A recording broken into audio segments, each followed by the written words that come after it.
Come on, give me the intro, man. Start. Forget about your intro. Just fuck the intros. Fuck everything. Surviving the digital jungle is tough. We're here to guide you through it on the Digital Jungle Podcast. Okay, Janty. Hi, Kynan. How are you? Good. How are you? Good. Thank you for having me again.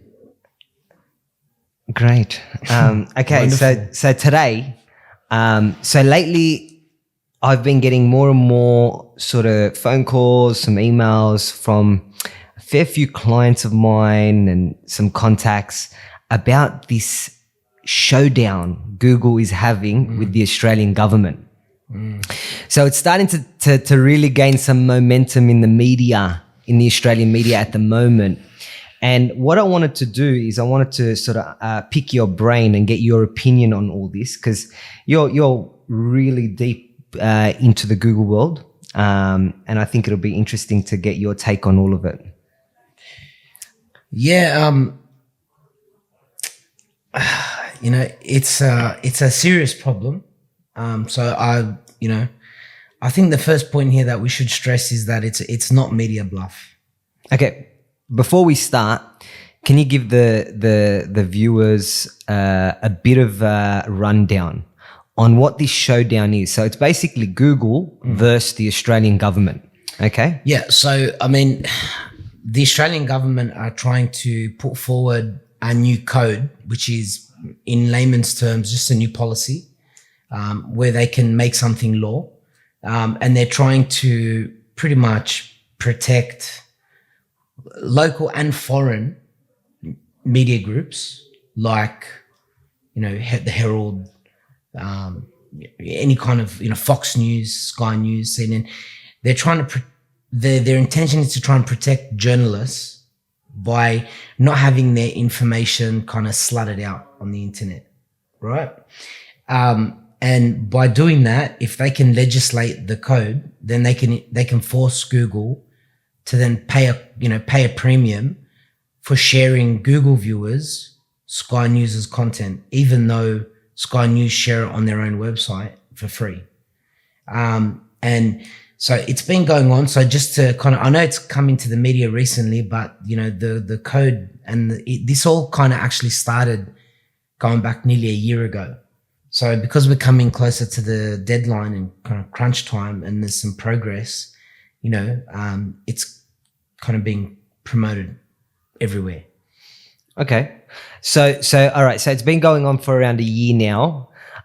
Tell me why it's gathering so much more steam right now. From what I gather, you can see Google starting to sort of embed some things onto their search engine. Yeah. So what people will find is that when they go to the Google homepage, that there's, you know, a clear kind of, you know, statement that, you know, is accessible to anyone. And what's this statement? So it's basically just, you know, reminding their users that they're happy to participate in negotiations, that they're not happy with the current deal that's on the table. And yeah, it's basically to read behind the headlines of, you know, Google pulling out of Australia. So, you know, the main thing Google's stressing here is not that we're leaving Australia, it's that we want to negotiate. But, you know, but they have threatened to leave Australia. Yeah, they have. But, you know, they've said, they haven't threatened. They've said, you know, should we have to comply with this code, then we will leave. And to be honest with you, they should leave. Okay. So, all right. So you've made, you've basically said exactly which side of the fence you sit on. Yeah. Okay. So let me just quickly ask you. So number one, has this been done globally before in any other country? Well, the issue is global, right? So no, but Australia is taking. Let's just get straight to the point, you know, because people want to know what it means to them, you know, and they want to kind of look behind, you know, the whole Canberra parade and, you know, political opinions and all that crap. You know, at the end of the day, it comes down to this. The majority of the media in the world is controlled by a couple of selective groups. If they pass the law here in Australia, it will give strength to governments all over the world to be able to persevere with the same. It will set a precedent. It will set a precedence. That's right. So, you know, for Google, I guess to protect us really, because it's information sharing at the end of the day, right? So to protect us as users, they have to actually stick staunch and they have to leave. And they have to set a precedence that, they're allowed to trade in Australia. There's no issue with it. There's a free trade agreement. And I was actually listening into one of Kevin Rudd's speeches that he did on a video the other day. And he was saying that, this would be a breach of the Australian-US free trade agreement. Do you understand? So it gets really technical. But, I think for anyone in small business who would be concerned, there are two messages that I personally want to make clear. Message number one is don't think that it means nothing, because you think this is serious? Yeah. There is a possibility that tomorrow you won't be able to find your website on search. I'm totally opposite to you, but continue. So yeah, there is a possibility of that happening. So I mean, what does that mean? Does that mean okay? I know why you're opposite it, but my point is more this: don't think it means nothing. So don't basically sit on your hands, right? If you're a business that's dependent on Google and Google only, then you need to start thinking outside the box. You need to start thinking of other ways. Very good point. To deliver, your business's message. So let's just say, for example, right now, I'm a tradie and I currently only really get good leads going online, and I only went digital 2 years ago. Then I would be spending every fucking day going through 10 years worth of invoicing books and getting my client data onto a spreadsheet so I can remarket to them. Because when people, just because Google's leaving Australia, it doesn't mean people aren't going to use business anymore, right? It just means that there are different ways. Do you know what I mean? So Google gives us the luxury of, having a constant flow of new businesses, new people, whereas in ancient times it would But it's still going to affect a large number of businesses in general. You're right. On-demand services require a service to be done now. So they're still going to need someone to do something now. So the reliance on search probably isn't as high. Yeah. But someone that online shops. Yeah, but okay. Now you really have to ask yourself. So the impact on businesses, but there's going to be a massive impact on businesses. Do you agree? Until people are found elsewhere. Yes. And what's an alternative? Because Google's not the only search engine out there. Yeah, of course. So you've got Microsoft Marketing, which is bing.com.au, which is the second largest search engine in the world. Yep. You've got Facebook. You have marketplaces. Well, Facebook is sounds from all these media articles. Facebook are saying they're just going to remove news and not promote it. No, they're also going to the negotiating table with a lot more of an open mind and a less of a hard stance on negotiation. Yeah, but they have less to lose in this anyway. Okay. Facebook's not a search engine. Do you agree? So this is my opinion, right? As in, how serious is this? Yeah. I find it really hard to believe that this can happen. And I'll tell you why. Well, you shouldn't. Well, I'll tell you why. This is my opinion, and this is just the way I think. And I'll only be proven wrong if they leave, and I really highly doubt it. So, number one, Google is not just the search engine, right? So Google have multiple products that are embedded into the way people live. But Google said they're not leaving. Google didn't say they're leaving. Google just said we're withdrawing search. And no, I've also read other articles saying that they'll withdraw all their services. So what is that impact? So Google search is only one thing. So people searching online to find other websites or to find something that they need, right? But then there's YouTube, right? Yeah. Which is part of the entertainment world, let's say, right? Then you've got Google Maps, okay, which is basically how people get around these days. You've got products like Google Home, Yeah.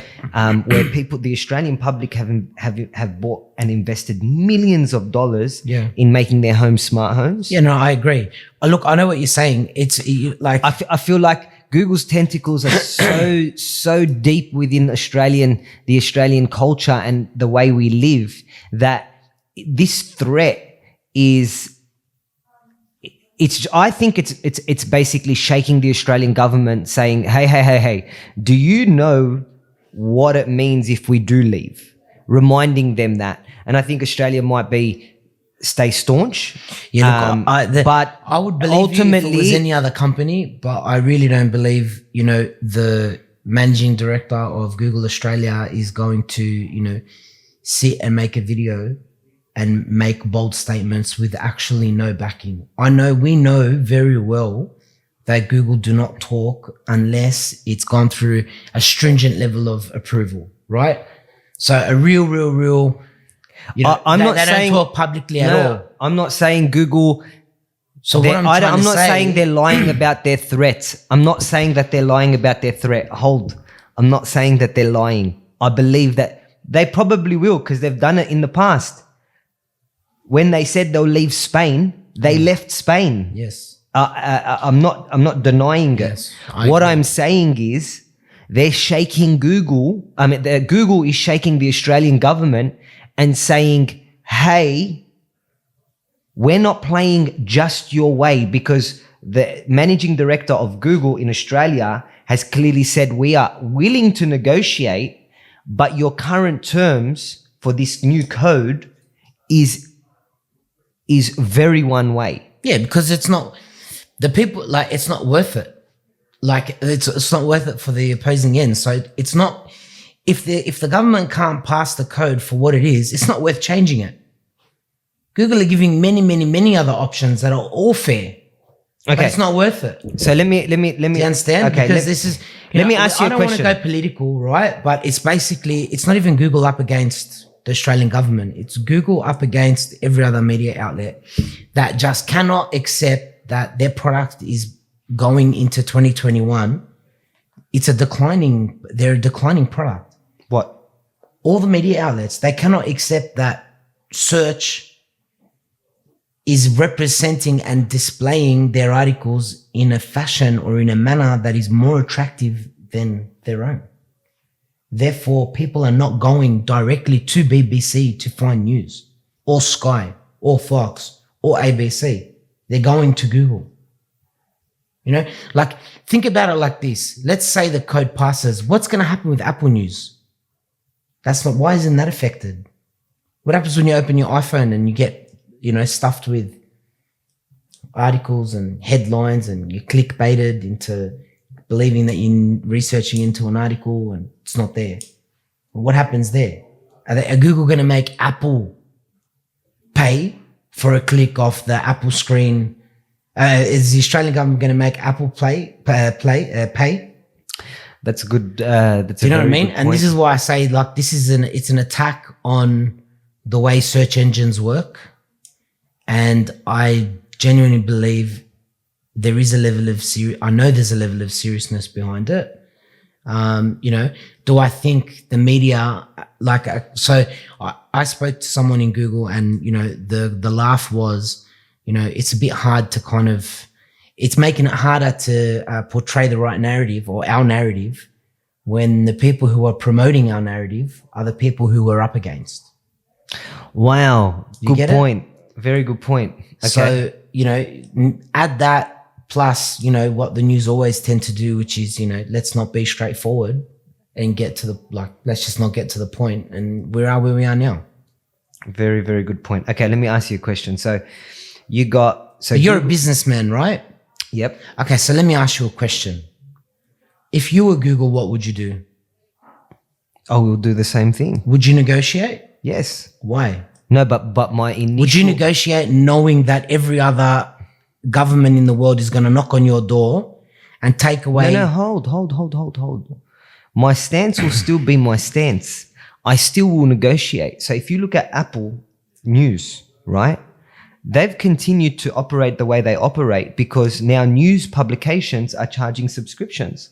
So they'll preview a headline of a. But Google does that too. They preview a headline, you click on it, you have to sign up.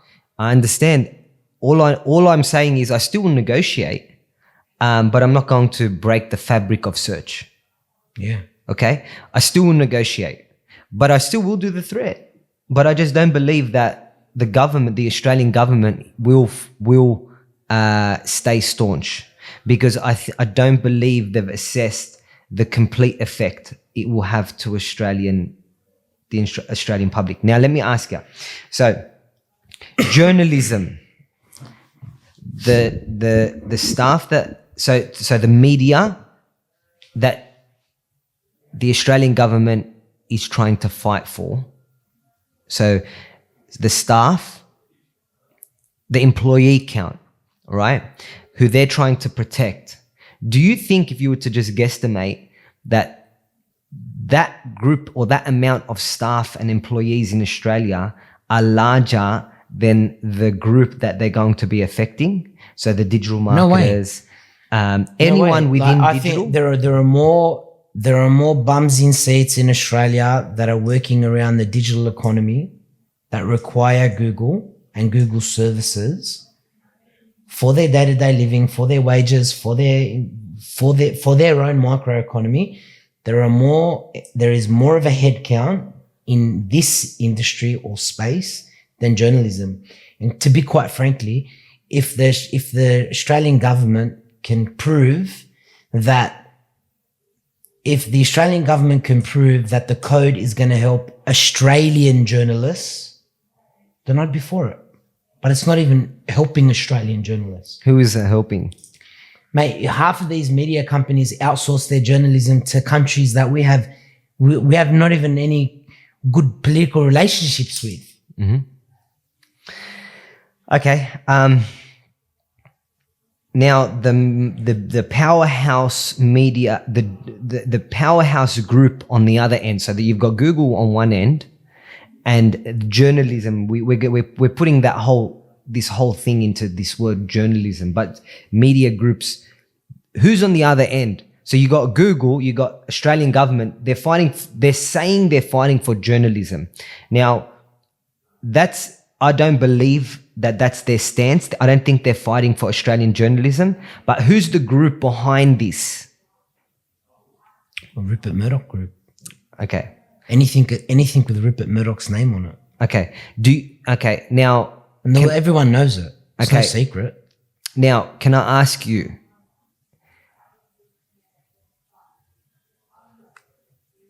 The value of journalism. Yeah.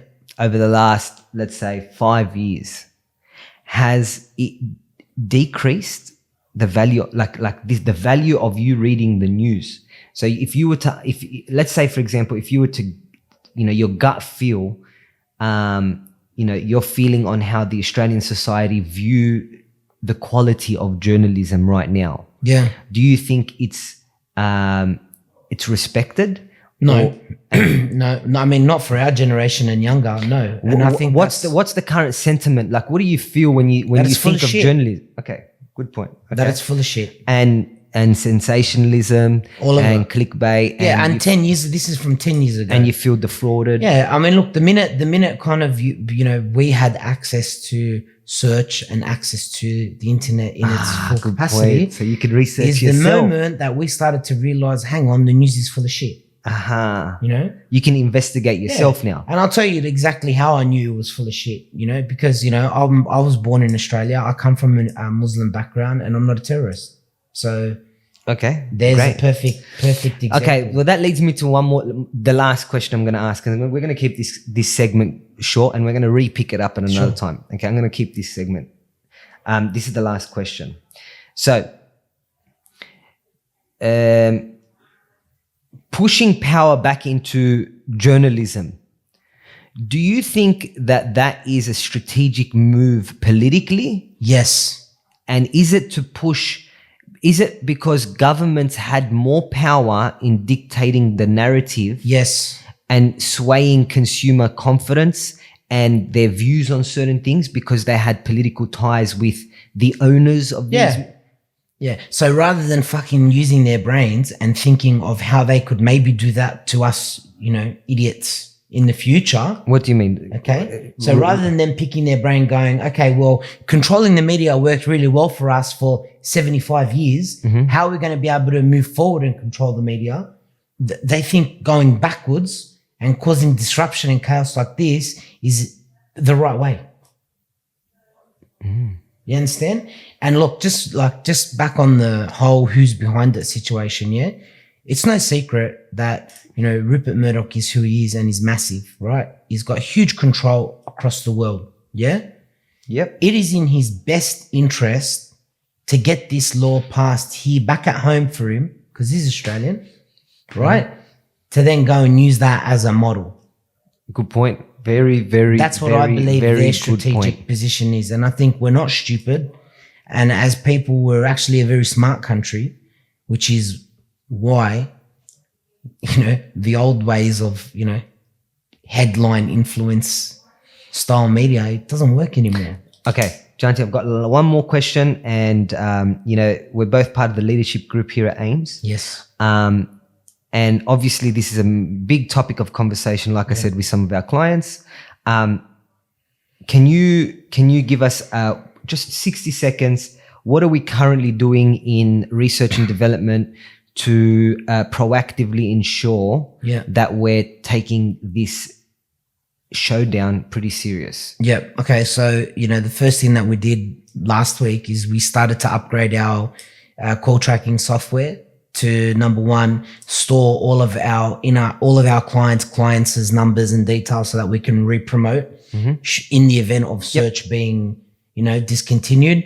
We, pledged a $10 million investment into Microsoft Search, basically saying that over the course of 2021, we will, spend 10 million Australian dollars through our clients on their search to ensure that we have some level of access to search for our clients. We